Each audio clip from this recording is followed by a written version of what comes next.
YCP అనే party ఉందని ప్రజలు మర్చిపోతున్నారని భయమేసినటువంటి వైసీపీ పార్టీ ఒక కొత్త విధానానికి తెరదీసింది. ఏదో ఒక రూపంలో మనం న్యూస్లో ఉండాలా, అది మంచో చెడు ఏదైనా కానివ్వండి. గతంలో అంబటి రాంబాబు ఉన్నాడు, ఆయన మాట్లాడిన మాటలు కరెక్ట్ కాదు, కాకపోతే న్యూస్లో ఉన్నాడు కదా. అలాగే మనం న్యూస్లో ఉండాలి అనుకుంటున్నారో ఏమో తెలియదు కానీ అటు జగన్మోహన్ రెడ్డికి పాపం ఇటు పేర్ని నానికి వీళ్ళిద్దరికీ మధ్య భ్రమించిందా లేకపోతే ఆ న్యూస్లో ఉండాలని ఆరాటమో నాకైతే అర్థం కాలేదు. కానీ అదే వాస్తవానికి న్యూస్లో ఉండాలని ఆరాటమే లేదు. ఎందుకంటే జగన్మోహన్ రెడ్డి 5 ఏళ్ళు సీఎంగా ఉండి నాకు తెలిసి గట్టిగా 10-15 సార్లు కూడా ప్రెస్ మీట్ పెట్టి ఉండడు.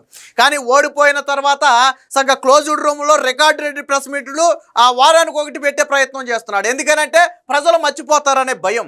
పేర్ని నానికి కూడా అదే ఉండుంటుంది. ఇప్పుడు పోనీ ఏదైనా రాష్ట్ర సమస్య మీద ప్రశ్నిస్తే తప్పులేదు, రాజకీయాల్లో అవన్నీ కామన్. కానీ రాష్ట్ర సమస్యల మీద ప్రశ్నించట్లా. నారా లోకేష్ ఏం బట్టలు వేసుకుంటున్నాడు, నారా లోకేష్ ఏం ఫుడ్ తింటున్నాడు, నారా లోకేష్ రోజు లెగిస్తే ఎక్కడికి వెళ్తున్నాడు, వాటి గురించి మాట్లాడుతున్నారు. ఇప్పుడు ఆల్రెడీ మనం ఒక వీడియోలో చెప్పుకున్నాం, కొలంబో టికెట్కి సంబంధించి నారా లోకేష్ ఒక క్లారిటీ ఇచ్చాడు. ఎందుకంటే వైసీపీ ఒక ఆరోపణ చేసింది, వాస్తవానికి సిగ్గు శరం ఉంటే మేము తప్పుడు ఆరోపణ చేసామని లెంపలేసుకోవాలా. అలాంటిది మానేసి నారా లోకేష్ ఫస్ట్ ఏమన్నారు, సాక్షిలో ఒక కథనం రాశారు, దీని మీద కూడా మనం ఒక వీడియో చేశాం. ప్రజల సొమ్ముతో నారా లోకేష్ జల్సాలని చెప్పి సాక్షిలో ఒక వార్త వేశారు. అలాగే వాళ్ళ ఛానల్లో ఒక న్యూస్ ఐటమ్ కూడా రన్ చేశారు.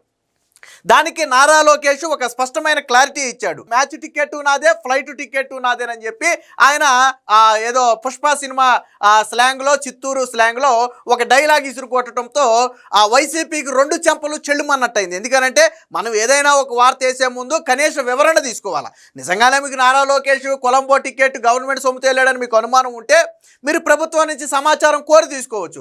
ఆర్టీఐ ద్వారా సమాచారం కోరితే వాళ్ళే ఇస్తారు, నారా లోకేష్ ప్రభుత్వ సొమ్ముతో వెళ్ళాడా సొంత సొమ్ముతో వెళ్ళాడా అనేది. సరే, మీరు తప్పుడు వార్త వేశారు, నారా లోకేష్ దానికి ఎక్స్ప్లెనేషన్ ఇచ్చాడు, వాస్తవానికి కథ అక్కడితో క్లోజ్. కానీ నారా లోకేష్ ఇచ్చినటువంటి రిప్లై అనేది వైసీపీకి గట్టిగా తగిలింది. దాంతో పాపం అటు జగన్మోహన్ రెడ్డి దగ్గర మొదలుపెట్టి ఇక్కడ పేర్నే నాని వరకు అదే ఫ్లైట్ టికెట్ గురించి బయటకు వచ్చి మాట్లాడుతున్నారు. అంటే రాష్ట్రంలో సమస్యలు ఏమీ లేవు. నారా లోకేష్ ఫ్లైట్ టికెట్ నేను పెట్టుకున్నాను, నా సొంత డబ్బులు అన్నాడు. ఇక అక్కడితో అయిపోయింది కదా సమస్య. మళ్ళీ ఇంకా ఎందుకు దాన్ని సాగదీస్తున్నారు? పేర్ని నాని కంట ఎవరి అకౌంట్ నుంచి కట్ అయ్యింది, ఎవరి అకౌంట్ నుంచి తీశారు, చంద్రబాబు అకౌంటా, భువనేశ్వరి అకౌంటా, నారా లోకేష్ ఎవడ అకౌంట్ నుంచి తీస్తే నీకెందుకే బోడీ? వాళ్ళేమి తింటాకి దిక్కాణా లేని వాళ్ళు కాదు కదా, వాళ్ళేమి తింటాకి దిక్కాలని లేని వాళ్ళు కాదు కదా. వాళ్ళకంటూ హెరిటేజ్ అనే ఒక వ్యాపార సంస్థ ఉంది, వాళ్ళంటూ హుందాగా గౌరవంగా సమాజంలో బ్రతకగలుగుతున్నారు. నారా లోకేష్ కొంత పుట్టుకతోనే ఆయన కొద్దిగా రిచ్ పర్సన్, ఆయన వెళ్ళగలడు, ఆయనకంటూ సొమ్ము ఉంది. జగన్మోహన్ రెడ్డి లాగా అక్రమాస్తుల కేసులో దోచేసిన సొమ్ము కాదు అది. ట్విస్ట్ ఏంటంటే అక్రమాస్తుల కేసులో 43,000 కోట్లు దోచేయటమే కాకుండా మొన్న అధికారంలో 1,000 కోట్లు దోచేసిన జగన్మోహన్ రెడ్డి ఏమో ప్రజల సొమ్ముతోనేమో జల్సాలు చేశాడు 222 కోట్లు పెట్టి. కానీ నారా లోకేష్ ఈ రోజు వరకు ప్రజల సొమ్ము రూపాయి తినని కుటుంబం, 40 ఏళ్ళుగా రాజకీయాల్లో ఉంటే ఒక్క అవినీతి మరక కూడా ఈ రోజుకి చంద్రబాబు మీద లేదు. ఈవెన్ రాజశేఖర్ రెడ్డి, జగన్మోహన్ రెడ్డి ప్రయత్నం చేసిన అవినీతి మరక అంటించలేకపోయారు. అలాంటి కుటుంబం వాళ్ళ సొంత సొమ్ములతో తిరిగితే నీకేందా నొప్పి పేర్ని నాని? ఏంటి నొప్పి నీకు పేర్ని నానికి? నాకు అర్థం కాల. వాళ్ళ పర్సనల్ డీటెయిల్స్ నీకెందుకు చూపెట్టాలా? వాళ్ళ పర్సనల్ డీటెయిల్స్ నీకు ఎందుకు చెప్పాలా? మీరు ఒక ఆరోపణ చేశారు, దానికి వివరణ ఇచ్చాడు, అంతే కదా. ఆర్టీఐ చట్టం ద్వారా నారా లోకేష్ ₹1 గత 18 నెలల్లో క్లెయిమ్ చేయలేదని చెప్పి గవర్నమెంట్ సమాధానం చెప్పింది. జగన్మోహన్ రెడ్డి 222 కోట్లు మరి కరోనా సమయంలో కూడా ఎక్కడ తిరిగాడో నాకైతే అర్థం కాల. 222 కోట్లు తిరిగి ఆ పై 22 కోట్లు పెట్టుబడులు కూడా తీసుకురాల. అందులో సగం వాళ్ళ కూతురు దగ్గరికి తిరిగినాయి. జగన్మోహన్ రెడ్డి ఏడాదికి ఒకసారో 2 సార్లు వాళ్ళ కూతుర్ల దగ్గరికి వెళ్ళాడు. మీరేమో ప్రజల సొమ్ముని పందికొక్కుల్లాగా ఖర్చు పెట్టి ఈరోజు నారా లోకేష్ సొంత సొమ్ముతో క్రికెట్ మ్యాచ్ చూడటానికి వెళ్తే మీకేంది? ఇక్కడ విషయం గుర్తుపెట్టుకోండి, నారా లోకేష్ క్రికెట్ మ్యాచ్కే కాదు, దావోస్ వెళ్ళినా, ఆస్ట్రేలియా వెళ్ళినా, అమెరికా వెళ్ళినా, ఏ విదేశాలకు వెళ్ళినా తన సొంత సొమ్ముతో వెళ్ళాడు. అది ప్రభుత్వ కార్యక్రమమా ప్రైవేటు కార్యక్రమం అనేది పక్కన పెట్టి ప్రతి కార్యక్రమానికి తన సొంత టికెట్ వేసుకుని వెళ్ళాడు ఆయన. ఆ డీటెయిల్స్ నీకెందుకు ఇవ్వాలా పేర్ని నాని? ఇక్కడ పేర్ని నాని ఒక మాట అన్నాడు, పుష్ప సినిమాలో ఆయనంటే కూలోడు, ఇక్కడ నారా లోకేష్ 5 కోట్ల మందికి కూలోడని. సరే, మీరు దానికి కూలి అని పేరు పెడతారో, ప్రతినిధి అని పేరు పెడతారో, బానిస అని పేరు పెడతారో మీ ఇష్టం. కానీ వాస్తవానికి నిజంగానే నారా లోకేష్ 5 కోట్ల మందికి జవాబుదారీగా ఉన్నాడు. ఆ విజ్ఞత ఆయన నిలుపుకున్నాడు. అందులో తప్పేమి లేదు. మీరేమి నామూషి పరచాల్సిన అవసరం లేదు. జగన్మోహన్ రెడ్డి అంటే నేనే జీవితకాలం ముఖ్యమంత్రి, నేనే జీవితకాలం పార్టీ అధ్యక్షుడిగా ఉంటానని చెప్పి జగన్మోహన్ రెడ్డి కలలుగా అన్నాడు. ఎందుకంటే ఆయనకు భవిష్యత్తు మీద భయం. నారా లోకేష్కి ఎలాంటి భయం ఏమీ లేదు. ఎస్, నిజంగానే 5 కోట్ల మందికి ఆయన ప్రతినిధి, జవాబుదారీ. అందులో సిగ్గేమీ లేదు. అందులో సిగ్గుపడాల్సిన అవసరం ఏమీ లేదు. దాన్ని నువ్వు ఎగతాళి చేయాల్సిన అవసరం అంతకంటే లేదు. పుష్ప సినిమాలో డైలాగ్ నారా లోకేష్ చెప్తే మీకు మండిందే, రప్ప రప్ప అని జగన్మోహన్ రెడ్డి చెప్పినప్పుడు నోట్లో ఏం పెట్టుకున్నావు? పేరుని నాని నేను అడుగుతున్నా, నారా లోకేష్ చెప్పిన పుష్ప సినిమాలో నాదు టికెట్ నాదే, ఫ్లైట్ టికెట్ నాదే, మ్యాచ్ టికెట్ నాదే అనటం సమాజాన్ని కించపరచడం కాదు, విద్వేషాలు రెచ్చగొట్టడం అంతకంటే కాదు. దానివల్ల ఎవరికీ నష్టం లేదు. మరి జగన్మోహన్ రెడ్డి రప్పా రప్పా అని ఇలాగ చేతులు అటు ఇటు చూపితే బయటకు వచ్చిన తర్వాత ప్రజలను భయాందోళనకు గురి చేసిన వైసీపీ పేటీఎం బ్యాచ్ గురించి మాట్లాడవే. అంటే పుష్ప సినిమా డైలాగు మీరు చెప్తే కరెక్టా? జగన్మోహన్ రెడ్డి రప్పా రప్పా అని చెప్పి కార్యకర్తలనే ఓళ్ళ మీదకి ఎగదోసి విధ్వంసాలు సృష్టిస్తే కరెక్టా? నారా లోకేష్ మాత్రం మ్యాచ్ టికెట్ నాదే, ఫ్లైట్ టికెట్ నాదే అంటే తప్ప? అది మాత్రం స్లాంగ్, నువ్వు దాన్ని ఎక్కిరిస్తావా? ముందు అసలు పుష్ప సినిమా డైలాగ్ బయటికి తీసింది ఎవరు? రప్పా రప్పా అని చెప్పి దాన్ని బయటికి తీసింది ఎవరు? జగన్మోహన్ రెడ్డే కదా. మరి ఆ రోజు నువ్వు ఖండించాల్సిందే జగన్మోహన్ రెడ్డిని. ఏమయ్యారు జగన్మోహన్ రెడ్డి, నువ్వు 5 కోట్ల మందికి ప్రతినిధిగా ఉన్నావు, ఏం పనిది? రప్పా రప్పా అంటే వీళ్ళందరూ ఓళ్ళ మీద పడి విధ్వంసాలు చేస్తారు, అది కరెక్ట్ కాదని నువ్వు జగన్మోహన్ రెడ్డి చెప్పపోయావా? నారా లోకేష్ ఏం రెచ్చగొట్టలేదే, వెళ్ళి నరికేయండి చంపేయండి అని చెప్పలేదే, మేము ఒక్కొక్కడు అంతు చూస్తామని బెదిరించలేదే. మరి నీకెందుకు మండింది? దాన్ని నువ్వు ఎగతాళి చేయటం. మళ్ళీ నారా లోకేష్ కూలోడే, కానీ వీళ్ళు మాత్రం ఓనర్లు. నారా లోకేష్ కూలోడే, దానికి ఏమి తప్పలేదు. నేను మళ్ళీ చెప్తున్నా, మీరు దానికి కూలీ అని పేరు పెట్టుకుంటారా, బానిస అని పేరు పెట్టుకుంటారా, ప్రతినిధి అని పేరు పెట్టుకుంటారా, మీరు ఏదైనా పేరు పెట్టుకోండి. నారా లోకేష్ ఖచ్చితంగా 5 కోట్ల మందికి జవాబుదారే. నారా లోకేష్ ఏ రోజు నేను నీకెందుకు సమాధానం చెప్పాలని ఏ రోజు అనలేదు. ఆ 5 కోట్ల మందిలో జగన్మోహన్ రెడ్డి కూడా ఉన్నాడు. కాబట్టే మీరు చేసిన ఆరోపణకు ఆ ఫ్లైట్ టికెట్ నాదే, మ్యాచ్ టికెట్ నాదేనని చెప్పి జవాబు చెప్పాడు. మరి ఇదే ప్రశ్న 222 కోట్ల రూపాయలు జగన్మోహన్ రెడ్డి ఖర్చు పెట్టాడని నారా లోకేష్ గతంలో మాట్లాడితే ఒక్క నోరు బెగలేదే. 5 ఏళ్లలో జగన్మోహన్ రెడ్డి ఫ్లైట్ ఖర్చులు 222 కోట్లు ఖర్చు పెట్టాడని అధికారిక ఆధారాలు విడుదల చేస్తే మీ ఒక్క నోరు బెగలేదే. మీరు ఓనర్ల రాష్ట్రానికి మీ ఎవడమ్మ మొగుడు సొమ్మని చెప్పి మీరు ఖర్చు పెట్టుకున్నారు. మీరు 222 కోట్లు ఎవడమ్మా మొగుడు సొమ్మని ఖర్చు పెట్టారు. మీరు ఏది 22 కోట్ల పెట్టుబడులు చూపించండి. అందులో సగం జగన్మోహన్ రెడ్డి కూతుళ్ళ దగ్గరికి వెళ్ళడానికి పెట్టిన ఖర్చు అది.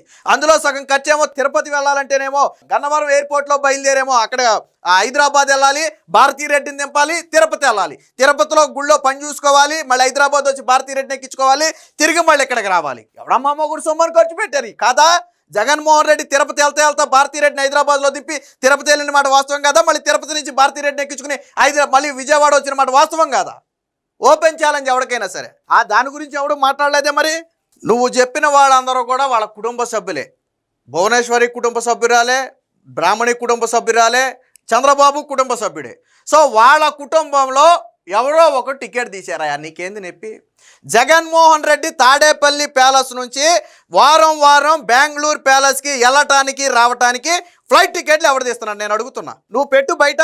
నారా లోకేష్ స్పష్టంగా చెప్పాడు, అది నా సొంత సొమ్ము, నేను ప్రభుత్వ సొమ్ము ఖర్చు పెట్టలేదని. సో ఆయన ఇవ్వాల్సిన క్లారిటీ ఇచ్చేశాడు. ఇప్పుడు నిన్ను అడుగుతున్నా, జగన్మోహన్ రెడ్డి తాడేపల్లి నుంచి బెంగళూరు ప్యాలెస్కి వారానికి 1 సారో 2 సార్లు తిరుగుతూనే ఉంటాడు. నాకు తెలిసి 20 నెలల్లో దాదాపుగా ఒక 200 సార్లు తిరుగుంటాడు. 100 సార్లు పైనే తిరుగుంటాడు ఈజీగా. నెలకి 4-5 సార్లు వేసుకున్నా కానీ 100 సార్లు తిరుగుంటాడు. ఎవరి సొమ్ము ఖర్చు పెట్టాడు? నువ్వు ఆధారాలు బయట పెట్టు.